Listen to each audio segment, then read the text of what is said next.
How to legally avoid taxes in real estate and in business ownership. I'm Dawn Connors.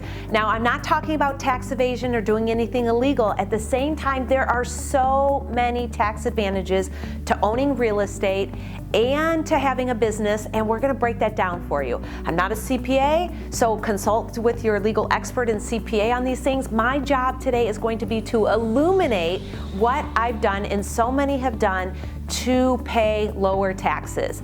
In the first 5 years of my business, I made good money and paid very, very little in taxes. So I continually look for ways to avoid paying taxes legally, ethically, and am always looking at the loopholes and the rules. So I am so excited to bring you this video today and to talk more about that.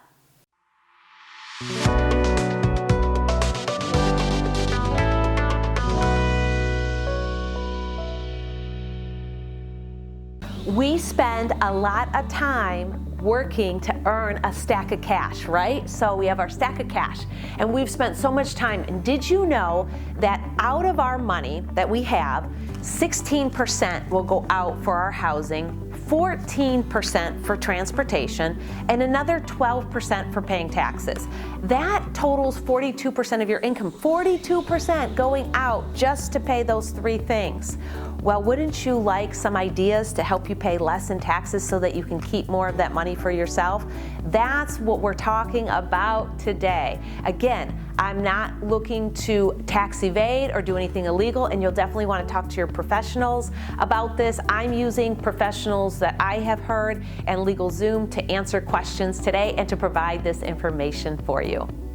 In considering paying less in taxes, there's two really important terms that we're going to talk about today. One is tax deduction and the other one is tax credit. A tax deduction reduces the amount of income that can be taxed. Tax credits allow the person who qualifies for the credit to have that amount reduce his or her tax liability. Now you say, Dawn, that seems a little crazy.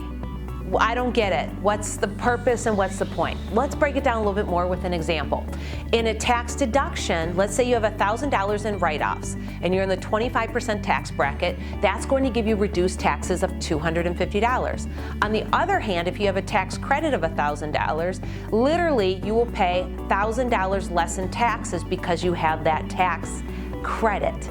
So, if you're looking at both, I would say you really want to focus on tax credits, right, as much as possible, because you will ultimately pay a lot less in taxes. But for the purpose of this video and for market capitalization, we're really going to focus on both tax deductions and tax credits.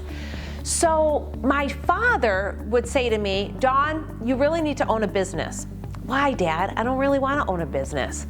Listen. You really need to own a business because there's so many deductions that you can take so that it allows you to keep more money in your pocket than giving it out to Uncle Sam.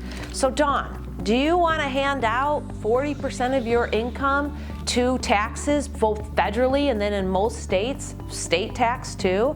And then there's property tax and sales tax. I mean, literally, Dawn, how much of your money do you want to keep on a annual, monthly basis, my dad would ask me. And I thought, all right, I think I want to get into business ownership. I like the idea of keeping more money in my own pocket. So I thought about that, and the first thing that I did was opened up an LLC. An LLC stands for a limited liability company. It is what most or many do when they first open up a business. Now there's also S corporations and C corporations, and then just having a business entity with your business, with your personal name only. So for the right one, you definitely want to talk to your tax professional. But for me, every time I own a property that is free and clear, that I don't have any mortgages on, or I have my businesses, I do LLCs, limited liability companies. So within that, then you can start having some deductions. There are three main areas for deductions. You have rental expenses, and that might be that you have a home office and that you can deduct a portion of your mortgage and your utilities for all of those expenses. Also, think about the vehicle expenses that you have. You can either mileage deduct or write off your vehicle expenses along with things like insurance and also depreciate your vehicles. And then there are charitable giving opportunities. If you have, I love the idea of charity because I give 10% of my money away, sometimes more. And so with charitable donations, it can really reduce your income basis. So you can give up to 10% of your taxable income away. The IRS allows that for deductible expenses to 501 eligible charitable organizations. And the third one is meals and entertainment. Did you know that when you have a business meeting or you go out and you do a promotional meeting or you have an event, that all those expenses can be written off? Up to this point, meals and entertainment have been deductible at 50%. But President Biden just said that through 2023, we can write off meals and entertainment at 100% deductions. Woo-woo! That is pretty exciting. So we have all of these opportunities that allow us to keep more of our money in our pocket and keep that stack of cash. But wait, there's other things too. When you think about, you can write off insurance, there's the cost of goods sold, and then if you have an independent contractor, and did you know that if you work out of state, you can pay yourself and give yourself deductions for per diem as well? Things like food and out of state expenses. So this is all super exciting news.